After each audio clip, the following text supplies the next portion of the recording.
Okay, welcome back, Silver Bull fans. Welcome back to the Silver Bull channel. Breaking news on the situation in Syria. As we know, America's been wanting to have regime change there. America come Bilderberg Group or whoever else of the powers that be really control the strings behind the scenes. While we have the puppets and chiefs in front, you know, the Obamas and the Hillary Clinton and all that, pretending they actually run the scene. The fact of the matter is Syria has taken out a Turkish jet fighter. Syria argues that the Turkish jet fighter had invaded its airspace and was shot down in Syrian airspace. Turkey will no doubt allege the opposite.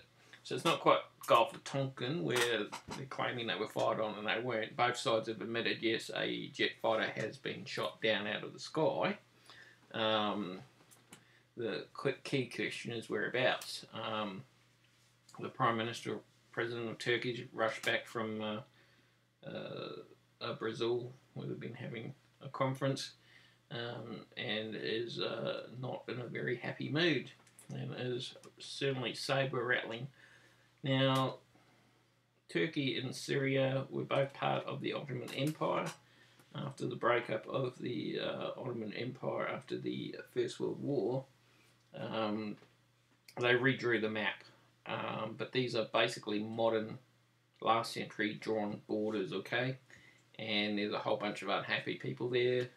The Armenians are unhappy.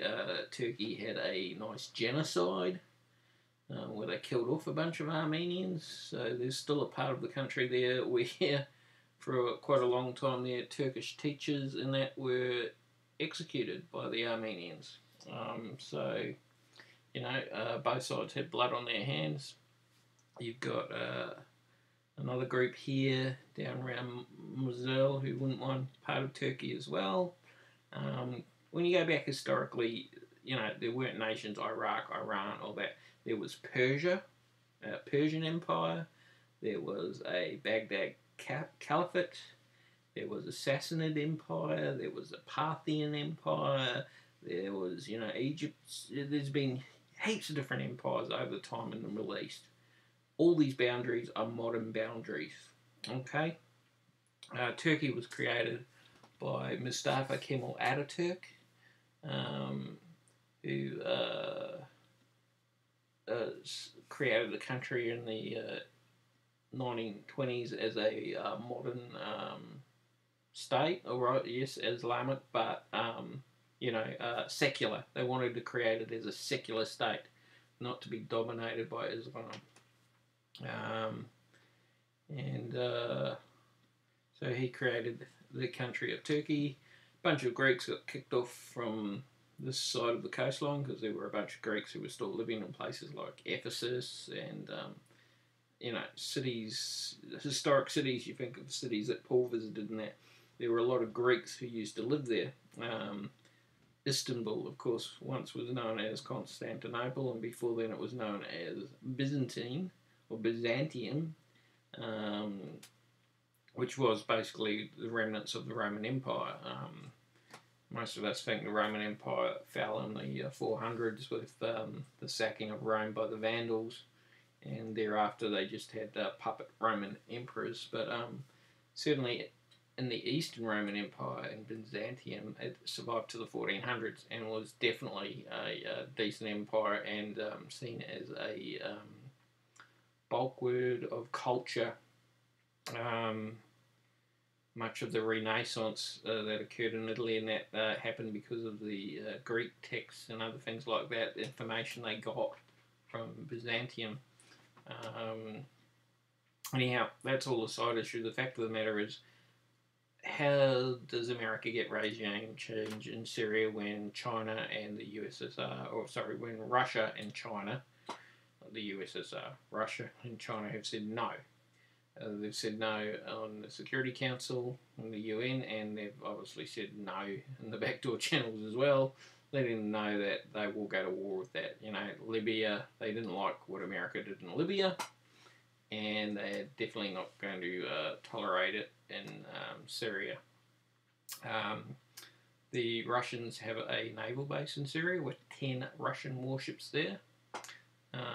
So, it is a part of the international chess set, shall we say. However, could you get away with just a local war between Turkey and Syria? And who would win in that case? Turkey, land-wise, is about 4 times bigger than Syria. Army-wise, though, they both have an army of around 500,000 each. Syria's is equipped with Russian equipment. Turkey's is equipped with US equipment and probably has the edge in technology. But, Turkey probably hasn't fought a good war for quite some time. In the 1920s, I think, they had a war against Greece. They stayed out of the Second World War and pretty much haven't been involved in any major wars since then. Obviously, they've had their own domestic problems within the country, especially over in the east with the Armenians. Syria, on the other hand, well, I think the only major fight they've had is with Israel. In the comments below, if you know some other wars that they've been involved in and how they performed, it might be interesting.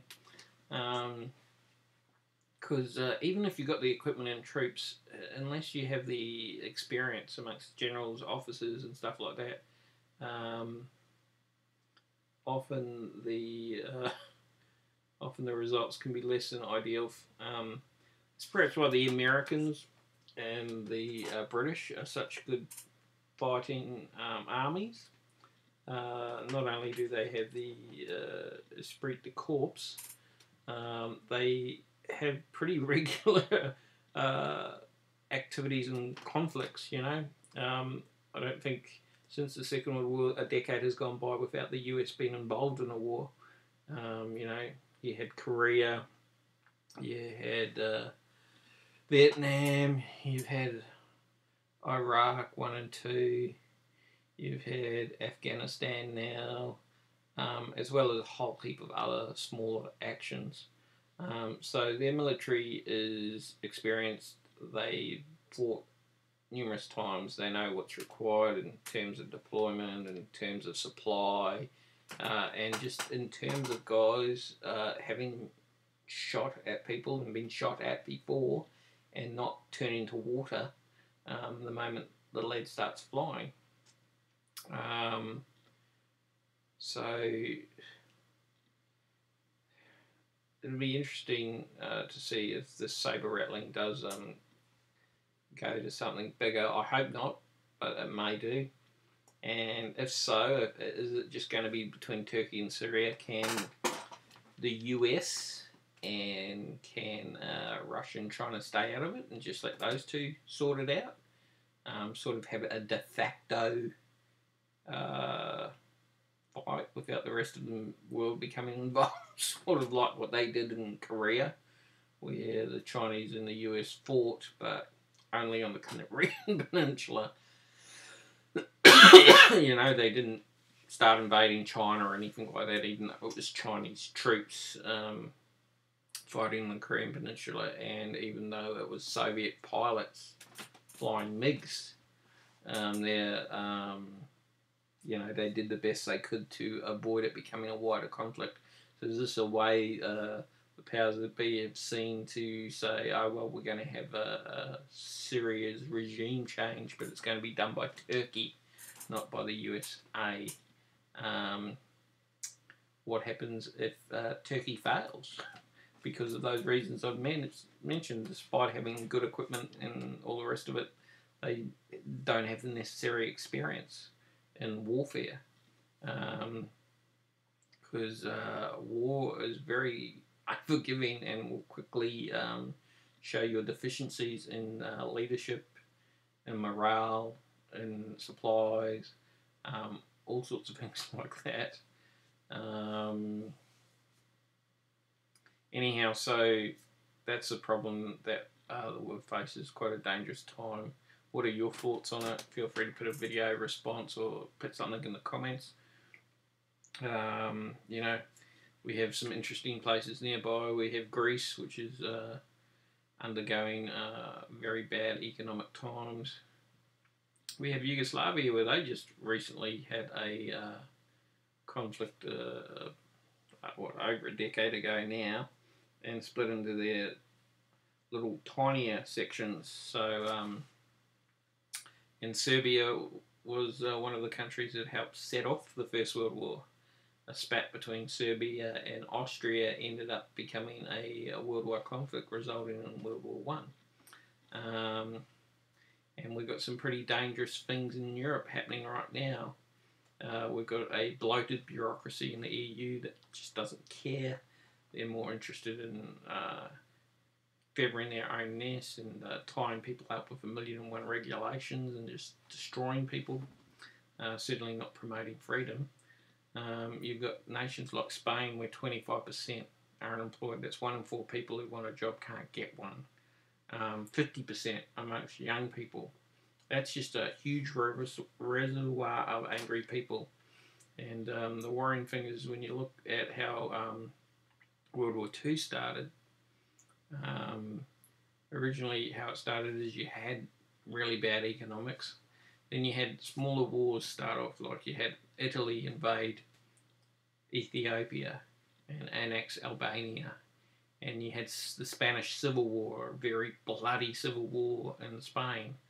You know, and these were sort of portents, although they didn't directly lead to the Second World War, they were reflective of the situation of what was going on and the dangerous times that the globe was in at that time.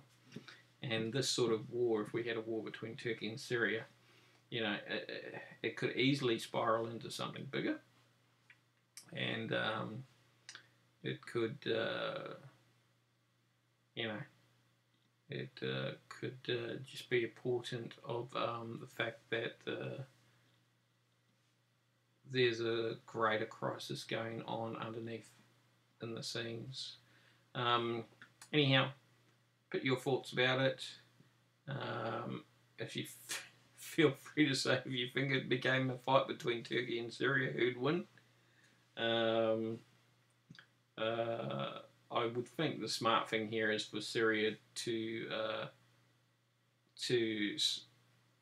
continue to say, yes, it was shot down in our airspace, however, you know, to be somewhat, try to reconcile Turkey to that fact. Better to apologise than have a war, is my opinion. Syria's already in the middle of what appears to be a civil war. It certainly doesn't want to get involved with Turkey in a larger conflict. I don't think there's any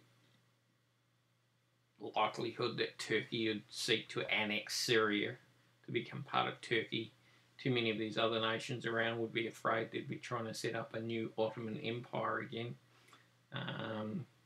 which, you know, Mustafa Ataturk was very against. He wanted a nation of Turkey. He didn't want, you know, the Ottoman Empire.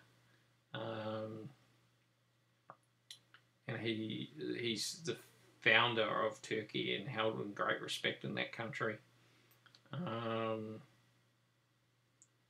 Are we just going to see Turkey launch a limited response? You know, maybe bomb a city, but that seems to be pointless at the moment when the Syrians are bombing their own cities.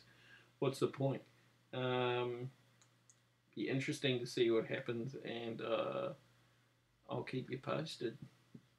Silver Bull Channel out.